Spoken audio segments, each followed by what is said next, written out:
Boa noite, meus irmãos. Graça e a paz do nosso Senhor Jesus Cristo a todos.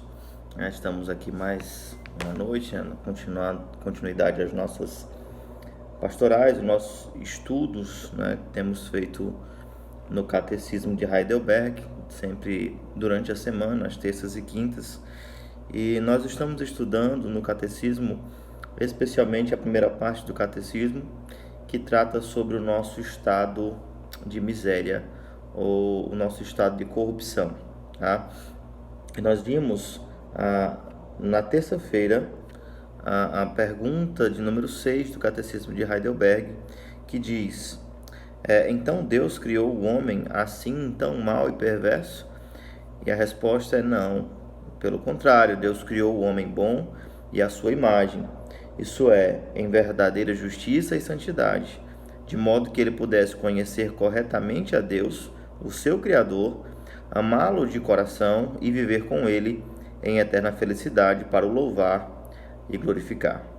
Então, queridos, nós vimos justamente na terça-feira a questão da formação do homem, da criação do homem, e como que originalmente o homem ele foi criado, e ele foi criado bom, tendo a capacidade para agradar a Deus, para fazer a vontade de Deus, tendo vontade, a vontade livre, o que nós chamamos de livre-arbítrio, ele poderia escolher entre obedecer e não obedecer, e vimos que o Senhor ele apresentou um mandamento, que nós entendemos que em forma de aliança, biblicamente isso é defendível e sustentável, mas aí nós chegamos até a pergunta de número 7. Sabemos que nós pecamos e somos pecadores, e a pergunta número 6 nos chama a atenção de que não foi sempre assim.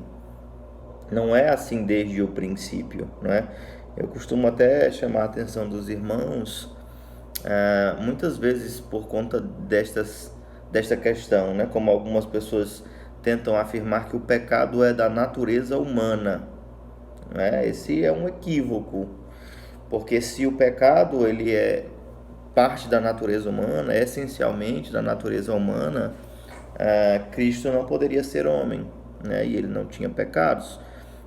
E a mesma coisa eu digo de Adão. Adão era homem, perfeito homem. Eva também era homem no que diz respeito à humanidade, Sabemos que do gênero do sexo feminino, mas também tinha a sua humanidade e foi criada sem pecado. Então, o pecado não é da natureza humana, o pecado é da natureza caída. E após a queda, ele torna-se então ali parte da nossa natureza por conta da desobediência. Nós o recebemos e o herdamos por conta da nossa filiação, dos nossos primeiros pais. E é justamente disso que se trata a 7ª pergunta do Catecismo de Heidelberg, que diz o seguinte: de onde veio então a natureza corrompida do homem? Da queda, resposta, da queda e desobediência dos nossos primeiros pais, Adão e Eva, no paraíso. Ali a nossa natureza tornou-se corrupta, de tal modo que somos todos concebidos e nascidos em pecado. Veja, a pergunta de número 6 coloca essa questão: o homem foi criado mal? E a resposta é não, o homem não foi criado mal. Então o pecado ele tornou-se parte da natureza humana e não é essencial à natureza humana, ele tornou-se parte. E a questão é, quando isso aconteceu? Em algum momento isso mudou. E quando isso aconteceu? No Éden. Se você volta os seus olhos para o que está escrito nas Sagradas Escrituras, no capítulo 3 de Gênesis, nós vamos encontrar justamente o episódio da queda. Por que é importante nós atentarmos para a questão do pecado e da queda no que diz respeito ao Evangelho? Perceba que o catecismo ele se divide nessas 3 partes: a miséria do homem, a nossa esperança em Cristo Jesus e o que nós podemos fazer então para viver e agradá-lo, haja vista a sua tão grande salvação. Por que começa pela miséria do homem, pelo estado de miséria do homem? Por que é importante nós atentarmos para estas coisas? E quais são as complicações que nós encontramos nos nossos dias quanto a isso? Veja bem, é muito comum nos nossos dias, especialmente por causa daquele embate que fictício, mas tornou-se muito popular, de ciência e religião, é que seja desacreditada o relato escriturístico. A palavra de Deus, ela é colocada em evidência. Em que sentido? Ela é colocada em xeque e a sua autoridade é questionada. Por quê? Porque a ciência agora ela assume um lugar de proeminência, e isso tem se tornado ainda mais evidente nos nossos atuais dias, né? No que diz respeito a opiniões.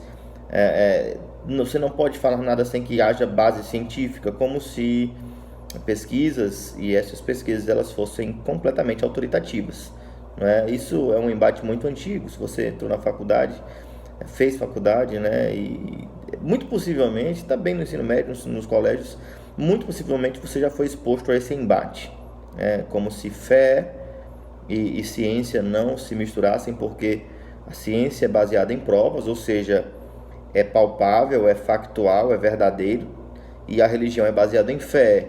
E quando se faz essa inferência, a ideia é demonstrar que é apenas uma impressão sua, a sua opinião, o que você acredita, mas não tem provas. Realmente, o foco da fé cristã não é essencialmente o que se pode provar com base em registros e fósseis e uma série de outras coisas.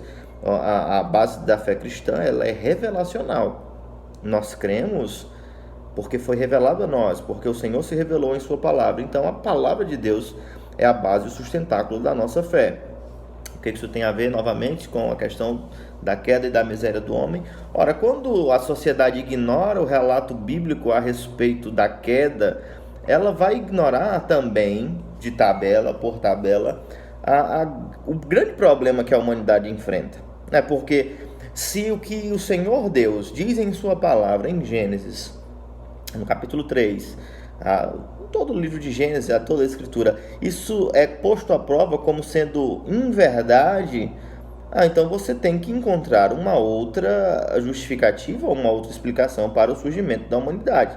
Na grande maioria das vezes é posta a ideia justamente de uma grande explosão que forma a humanidade, e isto não levaria em consideração levaria na verdade em consideração as muitas teorias em que o homem ele vai se desenvolver ao longo de milhões e milhões de anos, a partir de seres unicelulares, posteriormente tornando-se seres mais desenvolvidos. Mas e a moralidade, e a ética? Ela é uma construção social, ela surgiu à medida que o homem se desenvolve, o homem continua a se desenvolver. Todas essas implicações, elas estão vinculadas ao que você cria a respeito da criação. E aí, um cristão, ele precisa meditar, assentar-se e pensar a respeito do que ele crê, né? Se ele crê na Bíblia como a palavra de Deus, não é raro você encontrar cristãos que tentam mesclar as duas coisas, o que a faculdade, a maioria dos professores ensinam como sendo factual, e a revelação, tentando juntar as partes. Mas é muito complicado, porque abandonar o relato criacional vai causar sérios problemas na nossa forma de ler o mundo, de entender o próprio homem, para que ele foi criado, como ele foi criado, o que aconteceu com ele. Nós cremos que o homem é um ser moral porque ele foi criado à imagem e semelhança de Deus.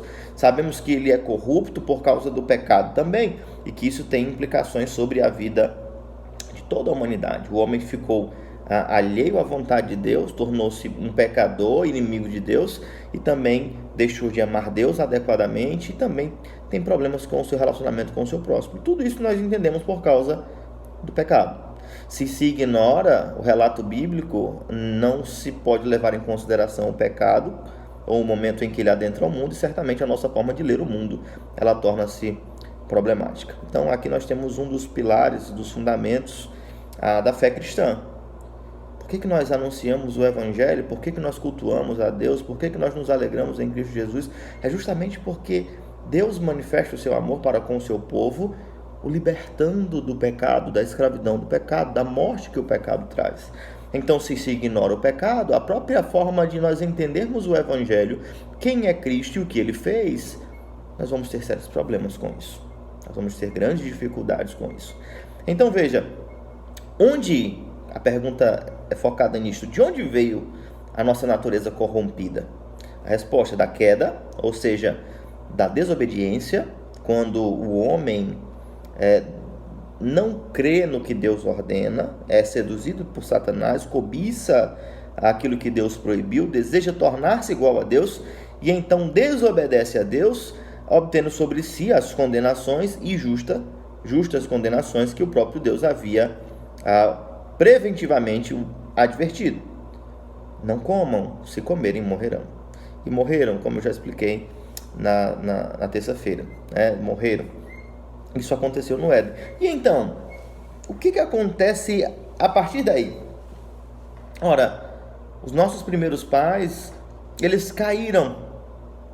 E o pecado adentrou não apenas na humanidade, mas adentrou também na criação. Né? A terra se tornou maldita por causa do pecado de Adão. Então, nós vamos encontrar os traços do pecado em toda a criação. Né? Nós vamos perceber como ele tem destruído a criação e feito mal à criação, no que diz respeito à humanidade em especial, embora nós tenhamos traços do que nós chamamos de imago Dei, ou imagem de Deus, que ela foi colocada sobre o homem na criação, nós somos imagem e semelhança de Deus. O pecado, ele vem para matar, para destruir, ele vem para aniquilar a imagem de Deus. Nós encontramos traços, mas certamente distorcidos, não é? Então nós vamos encontrar uma humanidade corrompida, por causa deste pecado que adentrou na humanidade por causa de um só homem, né? E essa é a linguagem de Paulo aos Romanos, que por um só homem o pecado entrou no mundo e também por um só homem viria a redenção e a salvação, não é? E nós vamos encontrar também nas Escrituras Sagradas, no Salmo de número 51, que a partir de então, e perceba que o Senhor havia abençoado Adão e Eva no Éden após ter formado a mulher, e abençoou com o governo, a fecundidade, e no entanto nós vamos encontrar o Senhor reforçando esta bênção justamente nas condenações que são postas. A mulher em meio a dores daria luz. E pelo que nós entendemos nas Escrituras Sagradas, esta iniquidade, esta impiedade, este pecado, assim como nós vamos perceber que as maldições do pecado, elas são postas sobre toda a criação por causa de Adão, que era ali posto sobre o jardim como uma autoridade, como um representante de Deus, como aquele que iria trabalhar, cuidar do jardim. Então, por causa da sujeição que toda a criação estava debaixo de primeiro Adão, o pecado veio sobre todos. Então, da mesma forma que nós entendemos que o pecado se estendeu sobre a criação, ele se estende também sobre toda a descendência de Adão e Eva. Então, nós percebemos que toda a humanidade ela se encontra debaixo desta corrupção. Onde é que nós vamos encontrar a base para isso? Salmo 51, versículo 5. Nós nascemos em pecado fomos concebidos. O pecado ele é passado para toda a humanidade, se estende por toda a humanidade, não é? Assim como foi estendido pela criação, ele se estende por toda a humanidade. E aí sim, nós temos um momento exato, nós temos biblicamente uma explicação para entendermos quando a humanidade que havia sido formada boa, criada com os traços ali do caráter, da moral, do próprio Criador, em que momento eles se tornaram corruptos, né? Exatamente na queda. E naquele mesmo momento caíram todos os demais, tanto a criação como todos os descendentes que estavam por vir de Adão e Eva. E nós estamos inseridos aí. Nós somos por natureza pecadores. Isso é crível porque é revelado, porque a palavra de Deus nos afirma isso.